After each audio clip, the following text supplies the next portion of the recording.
Bom dia, meus irmãos e minhas irmãs. Tudo bem com vocês?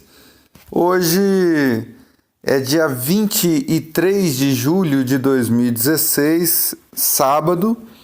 Embora para você seja esse dia, para mim ainda é dia 22 porque eu estou gravando na noite anterior. Como eu prevejo que não terei tempo no sábado pela manhã de gravar, então já estou gravando na sexta-noite, mas você está me ouvindo no sábado pela manhã. Bom, conforme nós conversamos na última mensagem, nós vimos Atos capítulo 4, onde Pedro e João são presos por causa da mensagem que proclamaram e 2.000 pessoas se converteram ao Evangelho naquele dia.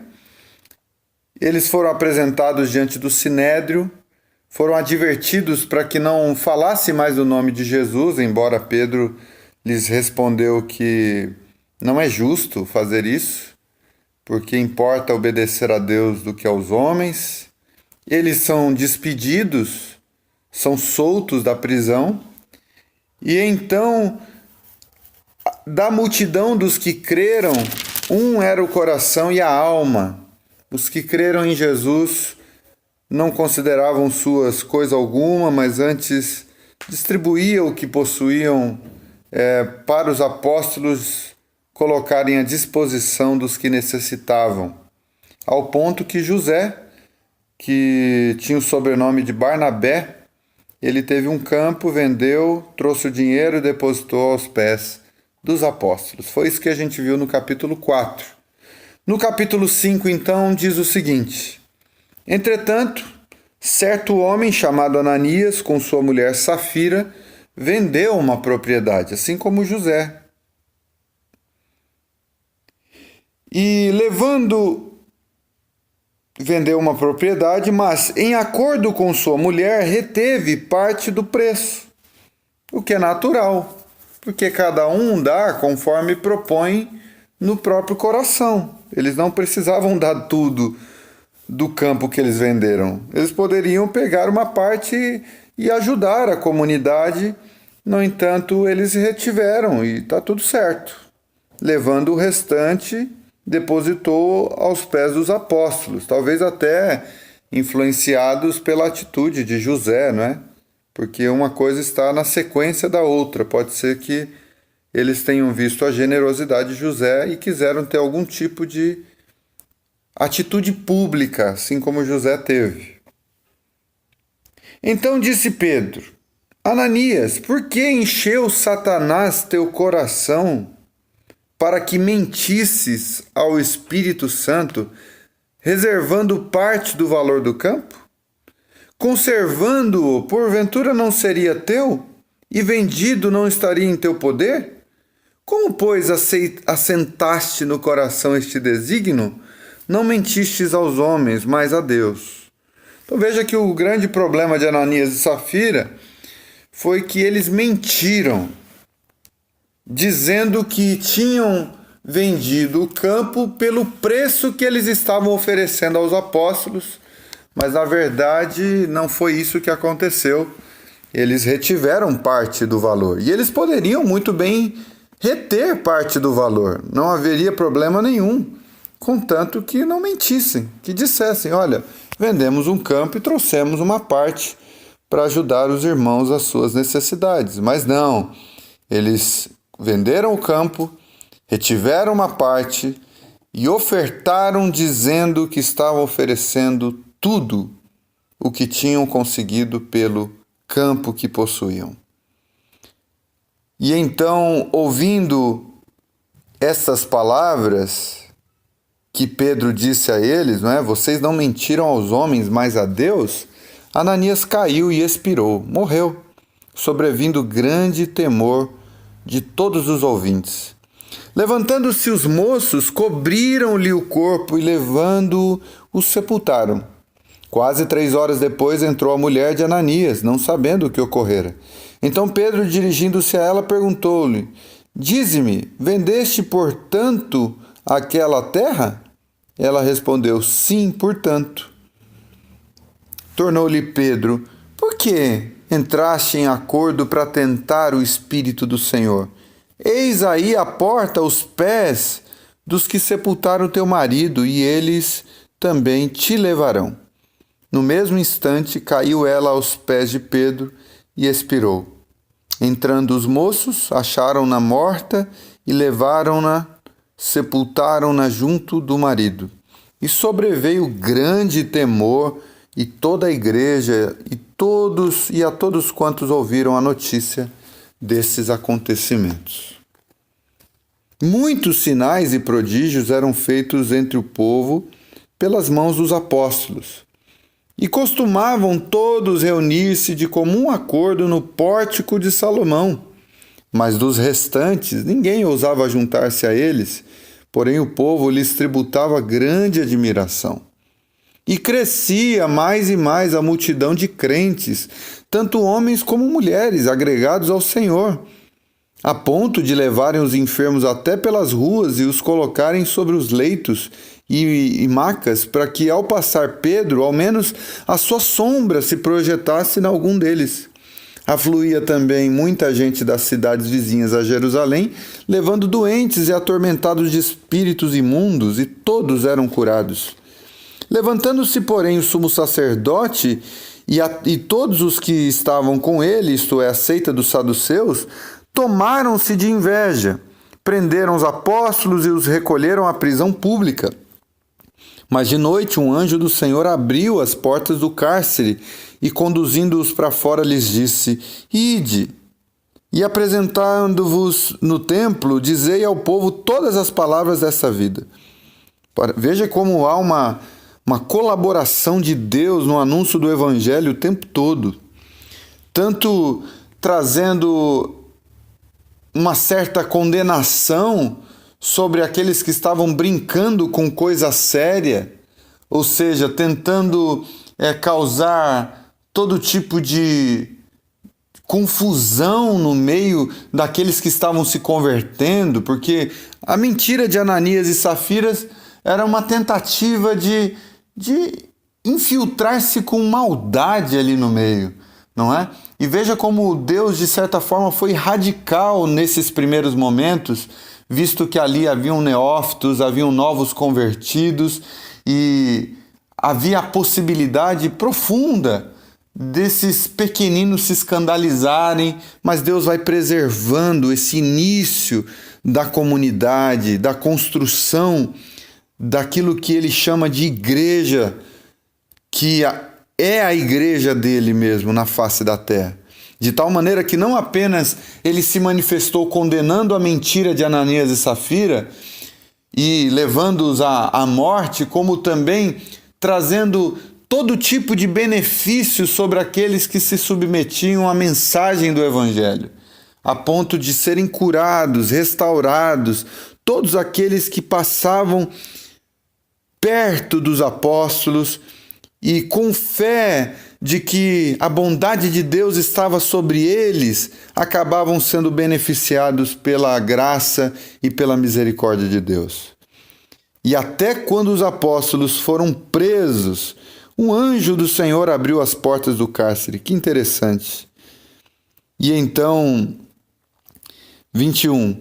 Tendo ouvido isso, logo ao romper do dia, entraram no templo e ensinavam. Quer dizer, eles acabaram de sair da prisão por pregar o Evangelho e saíram da prisão, tendo sido eles presos por causa do anúncio do Evangelho, logo estão de novo no templo ensinando.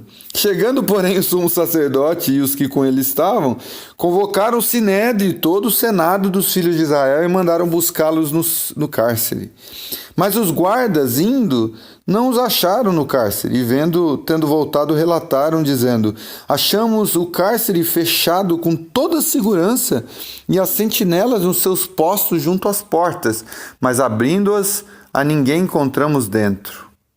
Quando o capitão do templo e os principais sacerdotes ouviram essas informações, ficaram perplexos a respeito deles e do que viria a ser isso.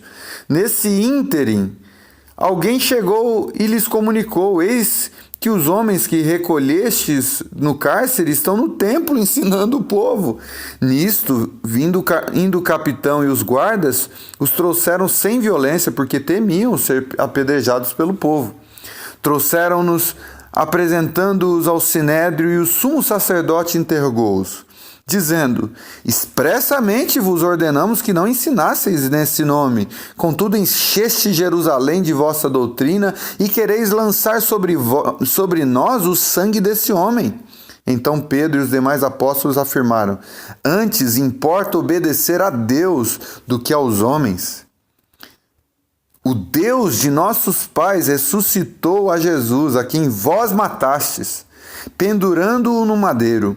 Deus, porém, com sua destra, o exaltou a príncipe e salvador, a fim de conceder a Israel o arrependimento e a remissão de pecados. Ora, nós somos testemunhas desses fatos, e bem assim o Espírito Santo que Deus outorgou aos que lhe obedecem. Eles, porém, ouvindo isso, se enfureceram e queriam matá-los. Veja a reação à verdade. Veja a reação desses homens ao Evangelho. Veja a reação dos religiosos quando estão lidando com a verdade nua e crua. Eles se enfureceram e queriam matá-los. Mas levantando-se no sinédrio um fariseu chamado Gamaliel, mestre da lei, acatado por todo o povo, mandou retirar os homens por um pouco e lhes disse: israelitas, atentai bem no que ides fazer a esses homens. Porque antes desses dias se levantou Teudas, insinuando ser ele alguma coisa, ao qual se agregaram cerca de 400 homens. Mas ele foi morto, e todos quantos lhe prestavam obediência se dispersaram e deram em nada. Depois desse, levantou-se Judas, o galileu, nos dias do recenseamento, e levou muitos consigo, mas este pereceu, e todos quantos lhe obedeceram foram dispersos. Agora vos digo: dai de mão a esses homens, deixa para lá, deixai-os. Porque se este conselho, se esta obra vem de homens, perecerá. Mas se é de Deus, não podereis destruí-los, para que não sejais porventura achados lutando contra Deus. E concordaram com ele. Chamando os apóstolos, açoitaram-nos e ordenando-lhes que não falassem em nome de Jesus, o soltaram. E eles se retiraram do sinédrio, regozijando-se por terem sido considerados dignos de sofrer afrontas por esse nome. E todos os dias no templo e de casa em casa não cessavam de ensinar e de pregar Jesus, o Cristo. Meus irmãos amados, eu não consigo ler esse versículo 41 sem ser tomado pela consciência do que é Evangelho de Jesus. Eles saíram do sinédrio regozijando-se por terem sido considerados dignos de sofrer afrontas por esse nome. Isso não mexe com você? Você sabe o que é se alegrar estando sofrendo por causa do nome de Jesus? Se alegrar por saber que está sendo digno de sofrer o que Jesus sofreu? Você já viveu essa experiência de uma profunda liberdade a ponto de que nem a morte para você, nem o medo de sofrer para você, de que nem as ameaças que fazem na sua direção param você, por causa de uma convicção tão profunda que você tem do Evangelho e do que está plantado no seu interior, que não é a morte, não é a velhice, não é o perigo, não é a dificuldade que trava você, que estagna você, que lhe impede de prosseguir. Você já viveu essa experiência das pessoas dizerem: é perigoso demais ir lá, você se arrisca demais, mas você tem toda a convicção e disposição de não apenas sofrer, mas também de morrer por causa do nome de Jesus, e se alegra nisso, pelo privilégio de se achar digno de sofrer afrontas por esse nome? Só o Evangelho faz isso com a gente. Só o Evangelho. Só o Evangelho faz a gente enfrentar os perigos, entrar nos tanques de Betesda da vida, no lugar das enfermidades, no lugar dos perigos, no lugar dos bandidos, no lugar de uma casa marcada pelo divórcio e pela ameaça de morte. Só o Evangelho, plantado no nosso coração, nos faz enfrentar tudo sem medo, regozijando enquanto sofremos, pelo privilégio de sermos dignos de sofrer afrontas por causa do nome de Jesus. Esse texto, para mim, fala do que creio, do que busco viver, e isso mexe totalmente com as minhas estruturas.